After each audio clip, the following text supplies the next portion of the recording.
आज भिखारी ठाकुर जी की 52वीं पुण्यतिथि है। समाज के लोग एवं संगठन अलग अलग तरह से ठाकुर जी की पुण्यतिथि मना रहे हैं। आइए देखते हैं कुछ झलकियां। संयुक्त न्याय एकता महासंघ जिंदाबाद। संयुक्त न्याय एकता महासंघ जिंदाबाद। जिंदाबाद जिंदाबाद संयुक्त न्याय एकता महासंघ जिंदाबाद। जिंदाबाद जिंदाबाद।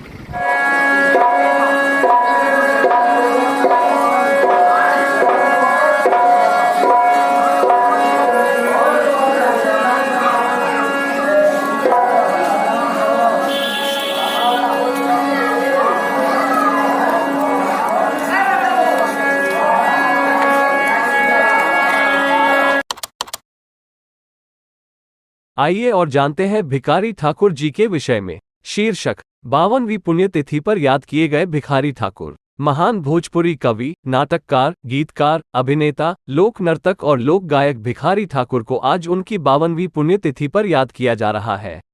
भिखारी ठाकुर का जन्म 18 दिसंबर 1887 को बिहार के सारण जिले के कुतुबपुर दियारा गांव में एक नाई परिवार में हुआ था।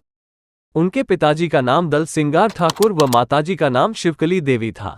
वे जीवनयापन के लिए गांव छोड़कर खड़गपुर चले गए थे। वहां उन्होंने काफी पैसा कमाया, किंतु वे अपने काम से संतुष्ट नहीं थे। रामलीला में उनका मन बस गया था। इसके बाद वे जगन्नाथपुरी चले गए।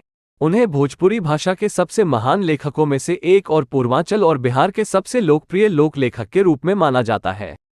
ठाकुर को अक्सर भोजपुरी का शेक्सपियर और राय बहादुर कहा जाता है। उनकी रचनाओं में 1 दर्जन से अधिक नाटक, एकालौप, कविताएं और भजन शामिल हैं, जो लगभग 3 दर्जन पुस्तकों में छपे थे। ठाकुर का सबसे प्रसिद्ध नाटक विदेशिया है, जो उन प्रवासी श्रमिकों की दुर्दशा के बारे में है जो रोजगार की तलाश में अपने घर छोड़ने को मजबूर है। इस नाटक को कई फिल्मों में रूपांतरित किया गया है, जिसमें 1963 में इसी नाम की भोजपुरी फिल्म भी शामिल है। ठाकुर के अन्य नाटकों में घर जमाई, ढोली और बबुआ भोजपुरी शामिल है। उन्होंने कई कविताएं और भजन भी लिखे, जो आज भी लोकप्रिय हैं। ठाकुर एक सामाजिक कार्यकर्ता के साथ साथ एक लेखक भी थे।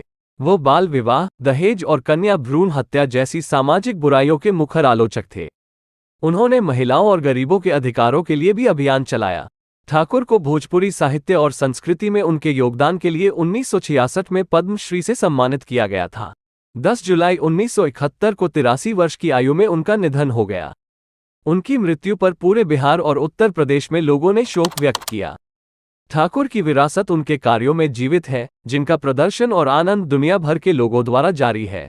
भिखारी ठाकुर की कुछ विशेषताएं और भी है। ठाकुर के नाटकों की विशेषता अक्सर उनकी सशक्त सामाजिक टिप्पणी होती है। उन्होंने अपने नाटकों का उपयोग गरीबों और पीड़ितों की दुर्दशा को उजागर करने और बाल विवाह, दहेज और कन्या भ्रूण हत्या जैसी सामाजिक बुराइयों की आलोचना करने के लिए किया। ठाकुर की कविताएं और भजन अपनी सरल भाषा और आकर्षक धुनों के लिए भी लोकप्रिय है। वे अक्सर प्रेम, हानि और अलगाव के विषयों से निपटते हैं। ठाकुर के काम का भोजपुरी संस्कृति पर महत्वपूर्ण प्रभाव पड़ा है। उनके नाटक और गीत आज भी प्रस्तुत किए जाते हैं और उनके काम का अध्ययन विद्वान और छात्र आज भी करते हैं। निष्कर्ष: भिखारी ठाकुर भोजपुरी साहित्य और संस्कृति के एक महान व्यक्तित्व थे।